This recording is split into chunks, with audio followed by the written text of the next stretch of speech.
이번 주서부터 이제 요한계시록의 말씀을 이렇게 좀 나누려고 하는데, 이미 요한계시록의 말씀의 전반적인 상황은 이 금요 심야 기도 때 몇 주에 걸쳐서 말씀을 나누었습니다. 역사적인 배경이라든지 기록 연대라든지 저자라든지 수신자라든지 이러한 것들에 대해서, 그리고 중요한 그러한 숫자 또 뭐 계시 뭐 여러 가지 좀 터치할 부분들을 좀 많이 이야기를 나눈 그러한 상태입니다. 그래서 이러한 것들에 대해서는 구체적으로 말씀을 드리지 않고 그냥 바로 본문의 말씀으로 함께 나누려고 하는데, 성경을 우리가 좀 더 깊게 이해하기 위해서는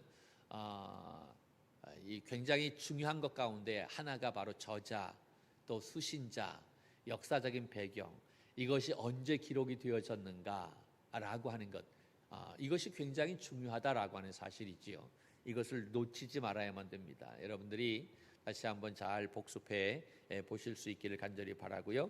여러분, 우리가 요한계시록이 쉽지 않죠. 다들 어려워합니다. 읽어도 무슨 말인지 잘 모르겠다라고 이야기하죠. 우리가 지난 사순절 기간에 요한계시록의 말씀을 우리가 낭독을 했는데 500회 낭독했는데 500회를 넘게 낭독을 했죠. 많은 분들이 아주 열심히 낭독해 주셔서 감사하는데, 그래도 시간이 조금 지나가서 다 잊어버려서 할렐루야. 그래요. 다시 그 말씀을 기억하면서 함께 이야기를 나누려고 하는데, 우리가 읽었듯이 이 요한계시록은 만만치가 않아요. 한번 읽어가지고 잘 들어오지가 않아요. 왜냐하면 우리가 이해할 수 없는 그러한 말씀들이 굉장히 많이 있기 때문에 그렇다라고 하는 사실이지요. 자, 요한계시록이 어떻게 시작이 되어집니까? 1장 1절 말씀에 보니까 뭐라고 시작되냐면 예수 그리스도의 계시라라고 그렇게 딱 시작을 합니다. 아주 묵직하게 그렇게 이야기하고 있어요. 이 예수 그리스도의 계시다라고 그렇게 시작을 합니다.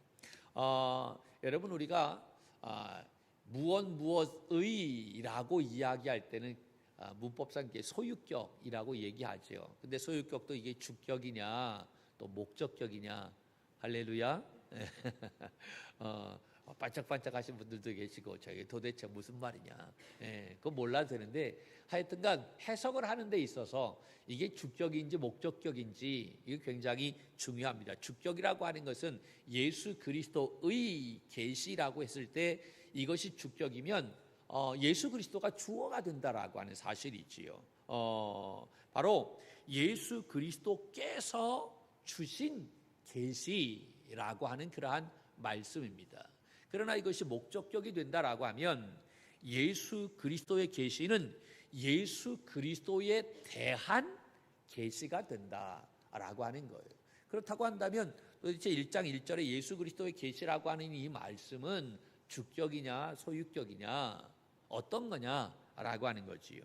여러분, 어떤 것일까요? 잘 몰라요.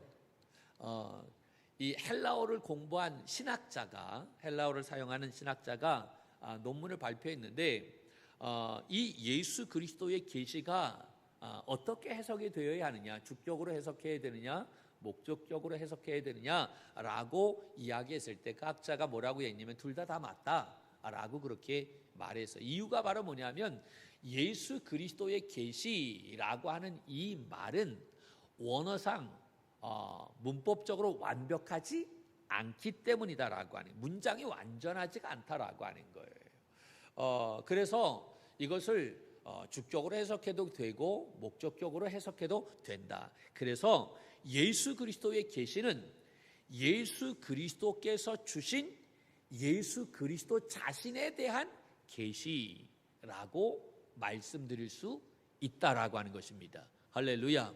그러니까 예수 그리스도의 계시 누가 주셨어요? 그 계시를 예수님 자신이 주셨어요. 예수님 자신이 주셨는데 자신에 대해서 말씀하고 있는 거예요. 그러니까 여러분, 우리가 예수님을 어떻게 알겠어요?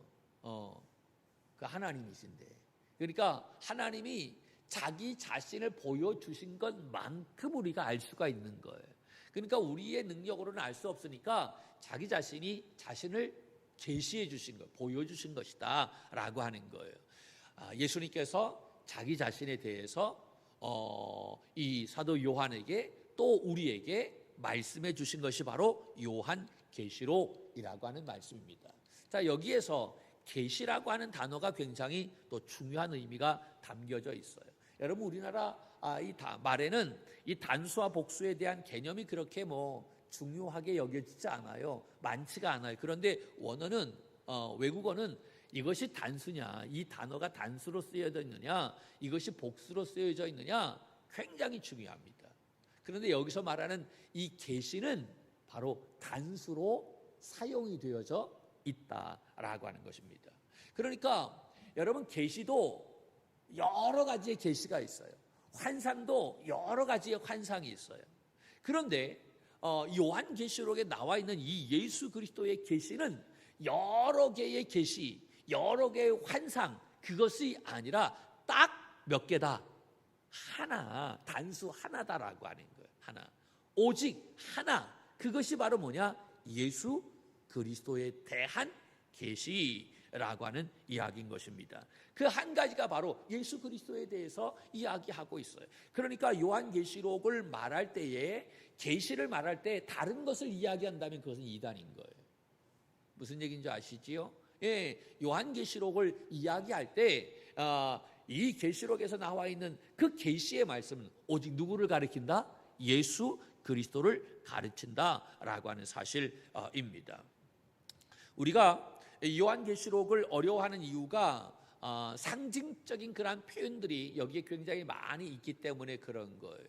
예를 든다면 14만 4천이라든지 666이라든지 보좌라고 하든지 24장로, 그 다음에 바다에서 나온 짐승, 천년 왕국, 이런 것들, 쉽지 않은 그러한 상징적인 그러한 말씀들이 많이 나와 있기 때문에 우리가 참 이해하기 어려운 그러한 말씀입니다. 그래서 읽어도 도대체 무슨 말씀인지 이해할 수 없어서 잘 읽혀지지가 않아요. 그런데 이러한 여러 가지 많은 상징적인 이야기들이 많이 나와 있지만 여러분, 그것이 중요한 것이 아니다라고, 그거 몰라도 전혀 상관없다라고 하는, 그런데 딱 한 가지 반드시 알아야 할 것이 있다고 한다면 그것은 바로 예수 그리스도다라고 하는. 왜? 요한계시록은 누구에 대해서 계시하고 있어요? 예수 그리스도에 대해서 계시하고 있는, 예수님이 자신에 대해서 계시하고 있는 성경이 바로 요한계시록. 그러므로 요한계시록 읽다가 여러 가지 많은 상징적인 이야기, 그거 잘 이해가 되지 않아도 괜찮은데 반드시 우리가 놓치지 말아야 할 것이 있다고 한다면 예수 그리스도다라고 하는 거예요. 예수 그리스도를 반드시 알아야 할 줄로 믿습니다. 그래서 이 요한계시록을 제5의 복음서다라고 그렇게 이야기합니다. 여러분, 우리가 사복음서라고 얘기하죠. 사복음서를 뭐라고 얘기합니까? 마태복음, 마가복음, 누가복음, 요한복음. 이것을 사복음서라고 얘기하죠. 이 복음서 안에 예수님에 대한 생애가 잘 기록이 되어져 있어요. 예수님의 그 초림, 예수님이 인간의 몸을 입고 이 세상에 오셔서 어떻게 생활하시고 어떻게 사시다가 십자가에 돌아가셨는지, 그것에 대해서 잘 나와 있는 성경이 마태복음, 마가복음, 누가복음, 요한복음, 이 사복음서에 잘 나와 있다라고 하는. 그러면서 재림에 대해서는 살짝 언급이 되어져 있어요. 예수님이 하나님이십니다. 할렐루야. 그 하나님이시지만 사람이 되신 예수 그리스도의 모습을 보여주는 것이 바로 사복음서다라고 하는 거예요. 그런데 이것도 분명히 예수 그리스도의 모습이지만 그러나 본 모습은 아니다라고 하는 거예요.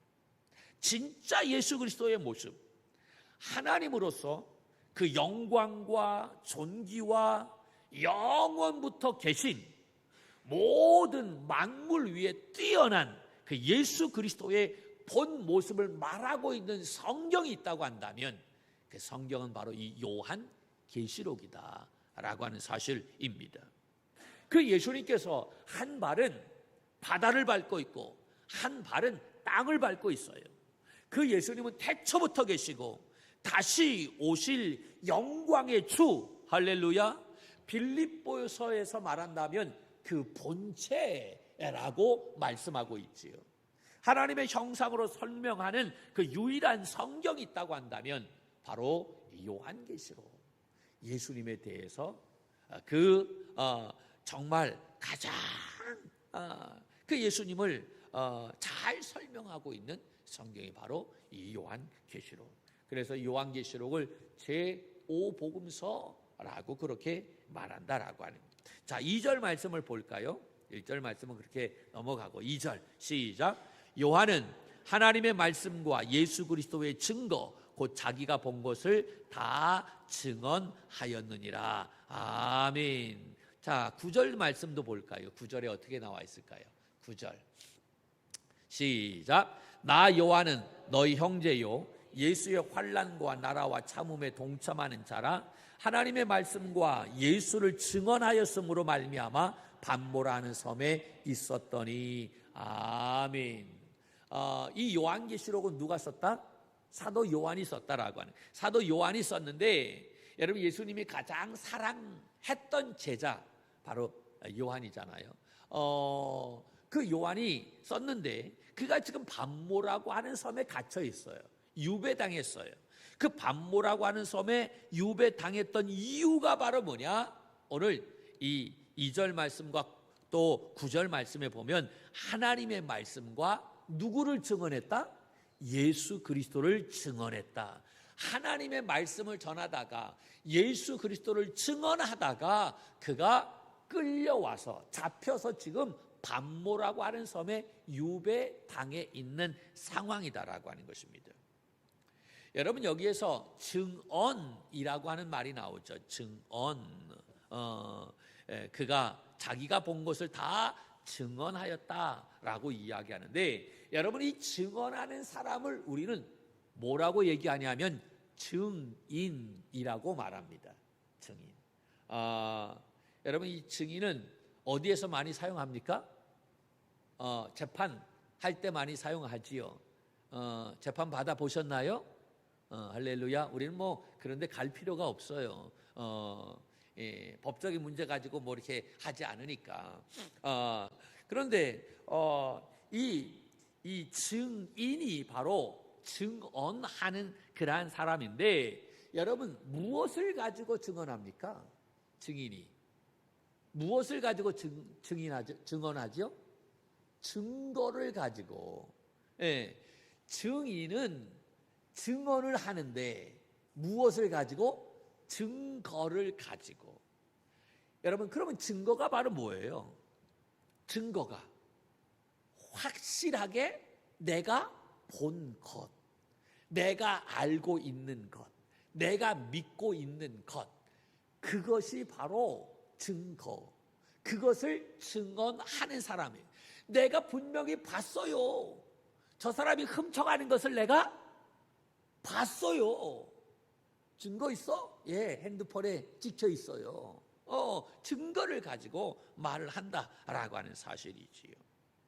그러므로 여러분, 이 증인은 사람들에게 감동을 주는 사람이 아닌 거예요. 말 잘하는 사람이 아니에요. 우리가 착각할 수 있어요. 증인은 말을 좀 잘해야 된다, 논리적으로 해야만 된다. 물론 맞는 이야기지만, 그러나 말 잘하는 사람이 증인이 아니라 증거를 가지고 이야기하는 사람이다라고 하는 거예요. 할렐루야. 증인에게 있어서 가장 중요한 것은 자기가 본 것, 자기가 들은 것, 자기가 아는 것에 대해 확신을 가지고 그것을 진술 말하는 사람이다라고 하는 사실이지요. 그래서 여러분, 증인에게 있어서 가장 무거운 죄가 바로 뭡니까? 위증입니다. 위증이 가장 무서운 죄입니다. 위증이 바로 뭐예요? 안 봤는데 봤다라고 이야기하는 거예요. 그런데 안 봤는데 봤다라고 하는 것보다 더 무서운 죄가 있어요. 그게 뭔 줄 아십니까? 봤는데 안 봤다라고 얘기하는 거예요. 이게 더 무서운 거예요. 그런데 여러분 생각해 보세요. 저와 여러분은 지금 증인이에요. 증인인데 지금 내가 위증하고 있지 않는지 우리 자신은 오늘 이 말씀을 통해서 생각해 보아야 된다라고 하는 거예요. 자, 질문합니다. 여러분은 예수님을 살아계신 분이시다라고 믿습니까? 진짜예요? 할렐루야. 여러분 살아계십니까? 예수님이? 그것을 믿어요? 그런데 왜 우리는 예수님을 죽은 자처럼 섬기고 있느냐라고 하니? 나는 예수님이 살아계시다, 그 예수님이 나의 왕이시다, 나의 구원자시다 라고 내가 믿고 있는데 왜 우리의 삶 속에 우리는 그 예수님을 죽은 자처럼 섬기며 살아가고 있느냐라고 하니? 여러분, 이것보다 더 심각한 죄가 있을까요? 여러분 정말 예수님을 믿습니까? 예수님을 믿는데 왜 절망하나요? 왜 낙심합니까? 우리가 신앙생활하면서 낙심하고 절망하는 이유가 있다면 무엇일까요? 예수님이 살아계셔서 나의 삶을 다스리시고 나의 삶을 통치하시고 계시다라고 하는 사실을 내가 아직 확신하지 못하기 때문이진 않습니까? 여러분, 증인은 어떤 기가 막힌 수학적인 방법으로 사람을 설득하는 사람이 아니에요. 말 잘하는 사람이 아니에요. 증인은 아주 분명하고 명확한 증거를 가지고 말하는 사람인 것입니다. 예수님은 살아계십니다. 할렐루야. 예수님은 살아계십니다. 여러분, 이 말, 내가 인격적으로 만났던 그 주님을 내가 이야기하는 거예요. 그 예수님은 나의 삶을 다스리시고 통치하십니다. 할렐루야. 여러분, 예수님이 살아계십니다 라고 말하는데 더 이상 중요한 말이 있습니까? 이것보다 더 중요한 것입니다. 우리가 그것이 잘 믿어지지 않으니까 자꾸 감동적인 예와 감동적인 말, 어떤 세상적인 방법을 자꾸 끌어들이려고 하는 것 아닙니까? 내가 봤어 라고 하면 끝나는 거잖아요. 그런데 거기에 자꾸 또 다른 말이 필요합니까? 여러분, 복음은 굉장히 단순해요. 복잡하지 않아요. 예수님은 살아계시다. 여러분, 그것으로 끝인 거예요. 사도 요한은 오늘 말씀에 자신은 자기가 본 것을 증거하는 증인이다 라고 그렇게 말했어요. 그런데 자신보다도 먼저 이 사명을 감당한 사람이 있었다라고 이야기합니다. 5절 말씀을 보면 이렇게 얘기해요. 같이 볼까요? 5절에 있는 말씀 시작. 또 충성된 증인으로 죽은 자들 가운데서 먼저 나시고 땅의 임금들의 머리가 되신 예수 그리스도로 말미암아 은혜와 평강이 너희에게 있을 원하노라. 아멘. 여러분, 사도 요한이 맨 처음에 증인이 아니었다. 그가 증인되기 전에 자신보다도 먼저 증인된 사람이 있었는데 그분이 바로 누구다? 예수 그리스도다라고 하는. 그런데 아이러니하게도 이 예수님이 십자가에 죽으신 이유가 바로 뭐냐? 그 이유는 다른 이유가 아니라 충성된 증인이었기 때문에 그가 십자가에 죽으셨다라고 하는 이야기. 그러니까 만약에 예수님이 충성된 증인이 아니었다라고 하면, 위증했다라고 하면 죽지 않았다라고 하는 사실이지요. 예수님이 충성된 증인으로 사셨기 때문에 죽으셨고, 그 바톤이 지금 사도 요한에게 전해졌고, 그리고 초대교회 성도들에게 전해졌다라고 하는 거예요. 그렇다고 한다면 여러분, 그때 당시 사도 요한이 살았던 당시에 이 충성된 증인으로 산다면 반드시 그들에게는 무엇이 있다라고 하는 거예요? 고난이 있다라고 하는 사실이죠. 그런데 여러분, 그 고난이, 그 바톤이 지금 저와 여러분에게 주어졌다는 사실을 깨달아야 될 줄로 믿습니다. 그렇다고 한다면 우리가 지금 예수 그리스도의 충성된 증인으로 살고 있다면 반드시 따라와야 하는 것이 하나 있는데 그것이 뭐라고요? 그것이 뭐라고? 고난이다라고 하는 거예요. 그럼 질문합니다. 여러분 지금 내가 고난 가운데 있습니까? 진짠가요? 고난 가운데 있나요? 나는 요새 예수 믿고요. 너무 즐겁고 너무 행복합니다. 너무 감사해요. 할렐루야. 참 감사하지요. 정말 그런데 오늘 이 말씀 속에서 이야기하는 충성된 증인으로서의 삶을 사는 사람에게는요, 감사함과 즐거움과 행복함도 있지만 그러나 무엇도 있다라고 하는 거예요? 고난도 있다라고 하는 거예요. 만약에 나에게 아무런 고난이 없다라고 한다면 우리의 신학을 한번 돌아보아야 된다라고 하는 거예요. 여러분 사울이 변해서 바울이 되었어요. 사울이었을 때는 고난이 있었어요? 없었어요? 없었어요. 그런데 바울이었을 때는 무엇이 있었어요? 고난이 있었어요. 죽으려고 사람들이 달려들었어요. 희한하지 않아요? 같은 사람이었었는데 복음을 전할 때와 전하지 않을 때의 모습이 완전히 달랐다라고 합니다. 여러분 우리의 신학을 한번 뒤돌아보면 내가 지금 충성된 증인으로서의 삶을 살아가고 있느냐, 그럼에도 불구하고 나에게 아무런 고난이 없다라고 한다면 지금 나는 위증하고 있든지 입 다물고 있든지 적당하게 세상 사람들과 타협하고 있든지 그러한 모습이 아니냐라고 하는 거예요. 여러분 오늘 교회 나올 때 같이 가자라고 말하고 나왔어요? 말하면 구박받을까 봐 말하지도 않고 그냥 혼자 살짝 나오지는 않았나요? 그 말이 듣기 싫어서 또 거절이 참 마음의 상처가 될까 봐 우리는 침묵하고 오지는 않았나요? 그렇다고 한다면 나는 물론 정도의 차이가 있다라고 생각할 수 있지만 위증하고 있지는 않는지 생각해 보아요. 내가 알고 있고 내가 믿고 있고 내가 본 것을 정확하게 말해야 되는 증인된 사명을 내가 감당해야 되는데 나는 그것을 말하지 못하고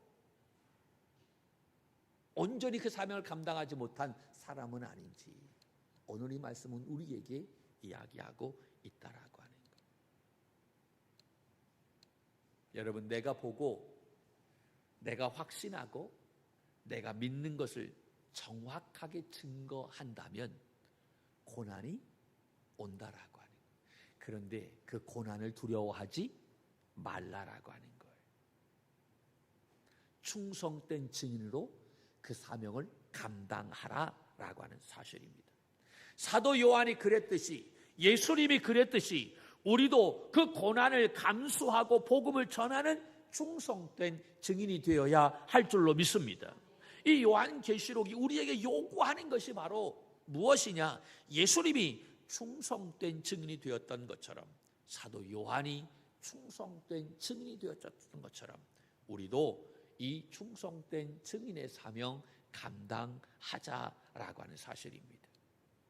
여러분 이 고난은 죄로 말미암아 오는 고난이 아닙니다. 하나님의 말씀과 예수 그리스도를 증언함으로 얻게 되어지는 고난인 것입니다. 그런데 이 고난은 여러분 하나님의 나라에서 가장 영광스러운 것이 된다는 사실을 말씀하고 있습니다. 할렐루야. 여러분 요새 큐어 축제 때문에 여러 가지 많은 그러한 뉴스가 있지요. 어제도 대구에서 이 큐어 축제 때문에 굉장히 많은 그러한 이야기가 있었는데 예를 든다면 이런 거예요. 여러분 동성애에 대한 이야기 굉장히 민감한 이야기입니다. 이것을 말하기가 쉽지 않아요. 여러분이 동성애에 대해서 여러분 어떻게 생각하시는지 모르겠어요. 저는 성경의 근거를 가지고 이야기할게요. 이것을 인권이나 문화적인 차원이나 정치적인 논리를 가지고 이야기한다면 죄다라고 말할 수 없어요. 인권이다라고 얘기한다면 그들을 귀하게 여겨야만 됩니다. 죄라고 말할 수가 없지요. 우리가 어물적 세상과 타협해버린다고 한다면 우리는 여러 가지 많은 말들을 듣지 않아요. 고난을 받지 않아요. 오히려 그렇게 어떠한 인권적인 차원에서, 정치적인 차원에서, 문화적인 차원에서 이 문제를 이야기한다면 오히려 세상 사람들로부터 야, 깨어있는 사람이다, 의식 있는 목사다라고 칭찬 들을 수 있어요. 그런데 여러분, 성경에서 동성애에 대해서 뭐라고 얘기하고 있습니까? 저는 이것을 말하고 싶어요. 사람들이 나를 어떻게 보느냐, 이것이 중요한 것이 아니에요. 아무리 시대가 바뀌어져도 말씀은 변하지 않는다는 사실을 알아야 될 줄로 믿습니다. 하나님이 나를 어떻게 보시느냐라고. 사람을 두려워하는 것이 아니라 하나님을 두려워할 줄 아는 우리가 되어야 할 줄로 믿습니다. 성경은 분명히 동성애를 죄라고 말하고 있습니다. 로마서 1장 말씀을 여러분 보세요. 제가 로마서 1장의 말씀을 나눈 적이 있습니다. 동성애로 말미암아 나타나는 죄가 얼마나 심각한지 하나님께서 내버려 두셨어요. 그 일로 말미암아, 결국 그 일로 말미암아 우상 숭배가 일어나게 되고, 여러분, 모든 질서가 파괴가 되어지고 말할 수 없는 일들이 일어나게 되어졌다는 것입니다. 여기에는 어떠한 타협이 있을 수 없어요. 물론 동성애자들을 불쌍하게 여겨야 합니다. 그들도 구원받아야 할 대상입니다. 그러나 그들이 동성애가 죄라고 하는 사실을 깨닫고 그들이 육체적으로, 정신적으로, 영적으로 새롭게 치유받아 온전한 삶을 살 수 있도록 그들을 품고 기도하고 권면해야 할 책임이 저 여러분에게 있다라고 하는 사실입니다. 할렐루야. 그들을 향해서 뜨거운 마음을 가지고 기도해야 되는 거예요. 바울이 마지막 유언처럼 기록한 디모데 전후서의 말씀을 보면 그 사랑하는 영적인 아들 디모데에게 뭐라고 얘기하냐면 고난을 피하라 라고 말하지 않아요. 뭐라고 얘기하냐면 고난과 이 복음과 함께 고난을 받으라 라고 그렇게 말을 합니다. 여러분, 우리가 진짜 충성된 증인으로 살려면 고난을 두려워하지 말아야 한다라고 하는 것입니다. 아닌 것은 아니고 긴 것은 기고 말씀 속에서 이야기하는 것은 이것이다라고 말해야 된다라고 하는 것입니다. 할렐루야. 우리가 침묵해서는 안 된다라고 하는 거죠. 우리가 예수님을 따라가는데 어찌 하고 싶은 거 다 하면서 내가 따라갈 수 있겠어요? 여러분, 우리의 인생이 그렇게 길지 않은 것 같아요. 한 번뿐이 없는 그러한 인생 아닙니까? 우리가 이 한 번뿐이 없는 인생, 우리가 예수님을 믿어서 이왕 예수님 믿은 것 바르게 믿어야 되지 않겠습니까? 잘 믿어야 될 줄로 믿습니다. 똑바로 예수 그리스도를 믿는 우리 믿음의 청지기들이 되어야 할 줄로 믿습니다. 여러분, 이 증인이라고 하는 이 말의 원어는 말투스라고 하는 그러한 말인데, 헬라어로 말투스. 이 말투스라고 하는 말은 증인이라고 하는 뜻이 있고 또 다른 뜻은 어떠한 뜻이 있느냐면 순교라고 하는 뜻이 있어요. 순교. 그러니까 우리가 증인이 된다라고 하는 것은 애매하게 증인을 이야기하는 것이 아닙니다. 증인이 된다라고 하는 것은 순교를 각오해야 된다라고 하는, 목숨을 걸어야 된다라고 하는 것입니다. 내가 믿고 내가 확신하는 것을 전하기 위해서 여러분 순교를 각오하는 것, 그것이 바로 증인된 모습이다. 그것이 바로 충성된 증인인 것입니다. 여러분, 요한계시록은 누구에 대해서 기록한 말씀이라고요? 예수 그리스도에 대해서 기록한 말씀입니다. 예수 그리스도는 우리의 유일한 구세주인 줄로 믿습니다. 할렐루야. 여러분, 이것을 우리가 믿음을 가지고 증언하는 사람이 되어야 합니다. 예수 그리스도 이외에 구원받을 사람이 있습니까? 없어요. 오직 예수 그리스도인 것입니다. 세상 많은 사람들이 우리가 그렇게 전할 때 핍박이에요. 야, 무슨 예수냐? 어떻게 예수님만 구원받을 수 있느냐? 라고 이야기할 수 있어요.